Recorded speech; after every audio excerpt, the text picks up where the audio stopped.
Good evening. A student from Petersfield High School in Westmoreland has been hospitalized after a stabbing incident at the institution today. One female student allegedly removed a knife from her underwear and stabbed another female student during an altercation while the first session of school was underway on Wednesday morning.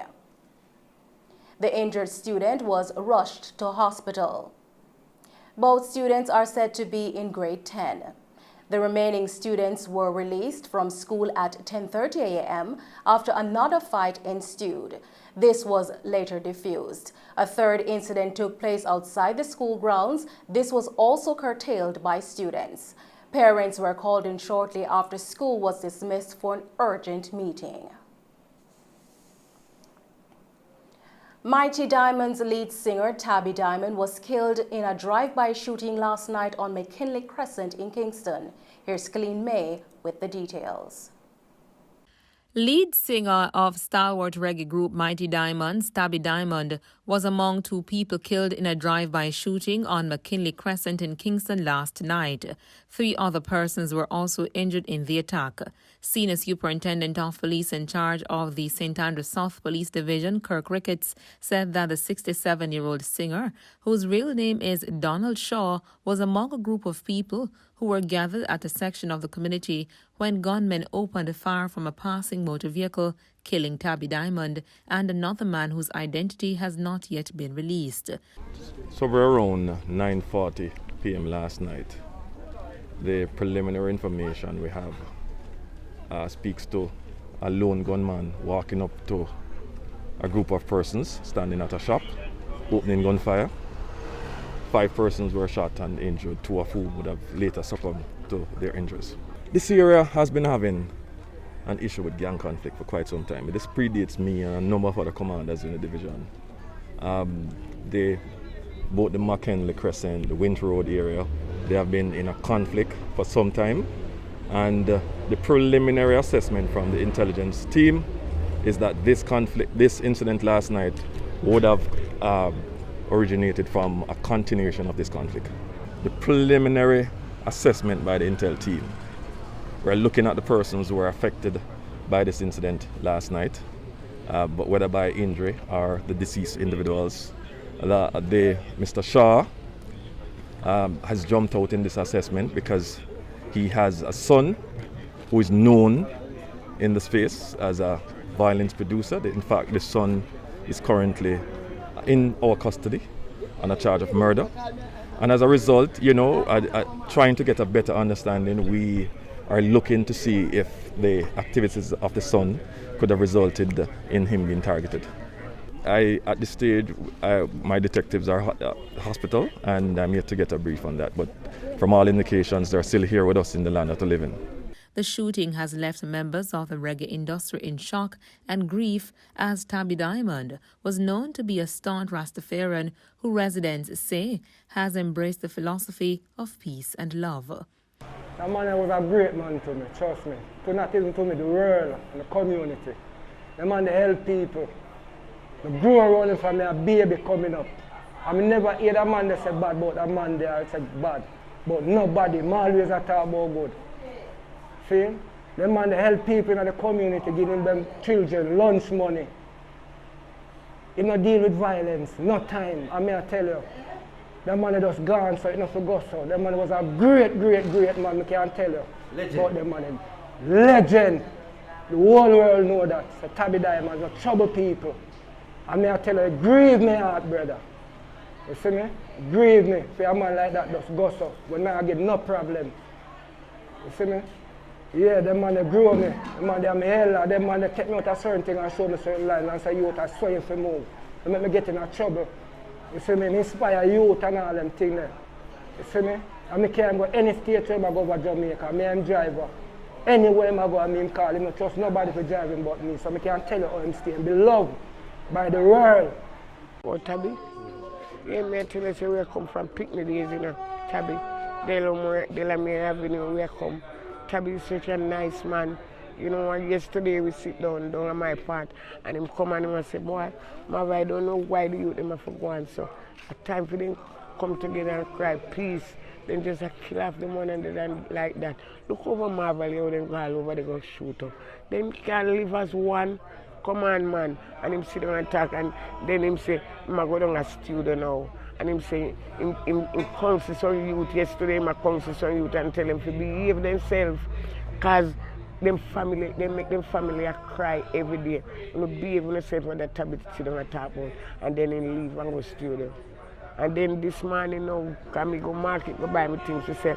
This morning we work at Roots FM, you know me, Marvelous.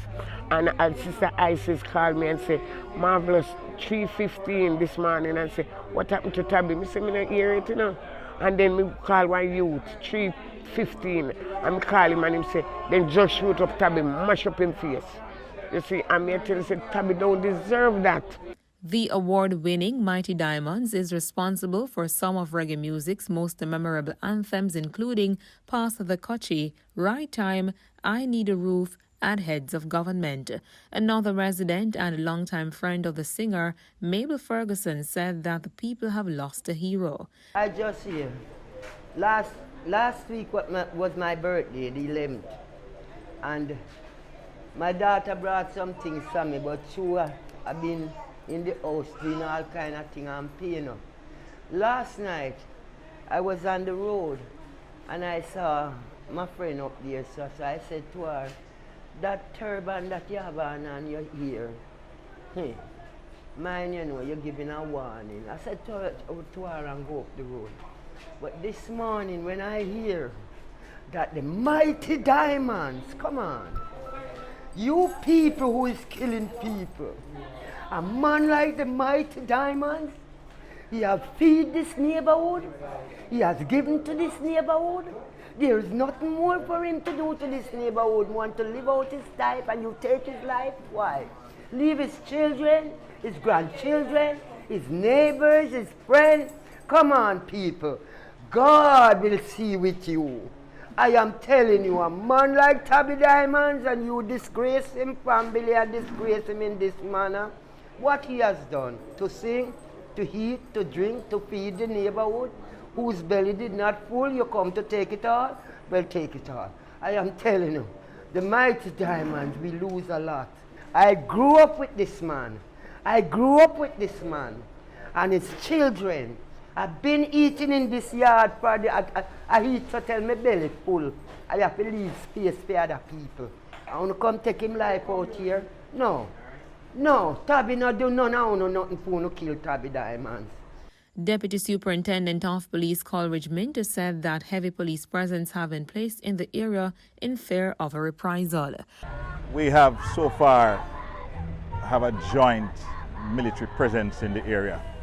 We have deployed some assets to contain the area to prevent any form of reprisals.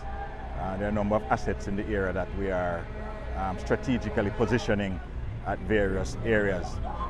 We do have some information and intelligence on the shooting, but I wouldn't want to speak to it. Our commanding officer would have provided a brief already. But we have deployed some assets in this space, and we are ensuring that we contain it and hold it until the necessary processes are completed and to prevent any form of reprisals. As you can see, the community is quite tense at this moment.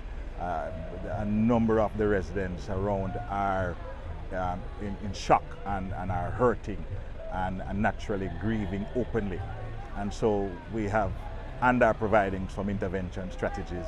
The CSS of the St. Andrews South Division will be here shortly to also treat with counseling, and we would have made contact with some other agencies to support those victims who need the necessary counseling. Reporting for Mello TV News, I'm Colleen May. The deadline to register for the next voters list is tomorrow, March 31, when the list is scheduled to be published. Persons intending to have their names added to the voters list must apply in person to any electoral office of Jamaica constituency office. Individuals who register after March 31 will have to wait to be added to the November 30, 2022 list.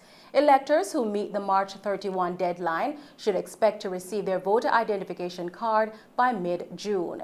EOJ pointed out that the registration process is simple, and applicants are asked to come prepared to have their photographs and fingerprints taken Following the application process, each applicant's residence must be verified to complete the registration process. The EOJ has also advised that individuals who are already on the voters list should not reapply. To be eligible for registration, applicants must be a Jamaican or Commonwealth citizen, ordinarily resident in Jamaica for at least 12 continuous months prior to registration, and must be at least 18 years of age. The voters list is published twice per year, May 31 and November 30. The Transport Authority is warning persons and operators of public passenger vehicles, PPV, and commercial carriers that renewal of their licenses after March 31, 2022 expiration date will attract a late penalty, and unlicensed operators may face prosecution under Sections 61 and 78 of the Road Traffic Act. The authority is therefore urging these operators to renew their licenses now and avoid penalty and inconvenience associated with non-renewal of the licenses and become compliant with the law. In the meantime, the authority says its route inspectors will be deployed island-wide to stop and check any vehicle suspected of operating without the requisite road license and public passenger vehicle insurance coverage. Operators and the commuting public are therefore reminded that these route inspectors are empowered under Section 13 of the Transport Authority Act to carry out road inspections to ensure passenger safety and order within the public transportation sector. Commuters are urged to support the route inspectors as they do their part to improve safety in the public transportation sector. Meanwhile, the Transport Authority is reminding commuters that effective April 1, 2022, only vehicles bearing the blue and white Transport Authority stickers with the expiration date of 2023 are licensed by the authority. Commuters should therefore be vigilant in ensuring that they take licensed vehicles only and may use a TravelPal app to assist in the verification process. Owners and operators of gaming machines and prescribed premises have until tomorrow, March 31, to renew their gaming licenses and remain compliant with the Betting, Gaming and Lotteries Act. Manager of Corporate Affairs and Communications at the Betting, Gaming and Lotteries Commission, BGLC, Jeanette Lewis, said that persons who fail to submit their application for renewal by the deadline will be operating illegally, as they would not have the required licenses in place to continue doing business for the new financial year, which starts on April 1, 2022. Ms. Lewis said that anyone found operating gaming machines and offering gambling services to the public without the license is liable to have the gaming machines confiscated and be prosecuted under the law. She noted that the fit and proper status could also be risk for revocation, impacting the operator's ability to continue conducting business. Application forms for gaming license renewals are available on the BGLC's website at www.bglc.gov.jm. The process to renew or apply for a gaming machine and premises license requires applicants to pay a gambling levy to Tax Administration Jamaica, TAJ, and license fee to BGLC via Bill Express, online, or any of its 300 locations island-wide. Operators of prescribed premises are required to pay $2,500 for each location to the TAJ and $1,000 per premises to the BGLC. Completed gaming machine premises license forms, whether for renewal or first-time application, should be submitted with copies of payment receipts to the BGLC via email at licensing@bglc.gov.jm, WhatsApp at 876-224-2452, or via the Dropbox provided at the BGLC's office at 78 CEF, Hagley Park Road, Kingston 10. Jamaica reported 8 new cases of COVID-19 and 2 fatalities on Tuesday, according to the latest statistics from the Ministry of Health and Wellness. This pushed the total number of cases of the virus since the start of the pandemic to 128,735 and the death toll to 2,884. The country also recorded 68 new recoveries, bringing the total number of recoveries to 81,052 and 189 confirmed active cases on the island. Prime Minister Andrew Holness is to kick off high-level talks in the United States capital, Washington, D.C. today with a meeting at the White House with Vice President Kamala Harris. The meeting comes as part of what Washington says is an effort to improve the United States' relationship with Caribbean nations. The Prime Minister is to also confer with the chairman of the U.S. Senate Foreign Relations Committee, Senator Bob Menendez. Mr. Holness is to also meet House Finance Committee Chairwoman, Congresswoman Maxine Waters, and the U.S. Secretary of the Treasury. We will bring you more on this story in subsequent newscasts. And those were the stories making the news. We now take a break and then join Christopher Scott with the sports.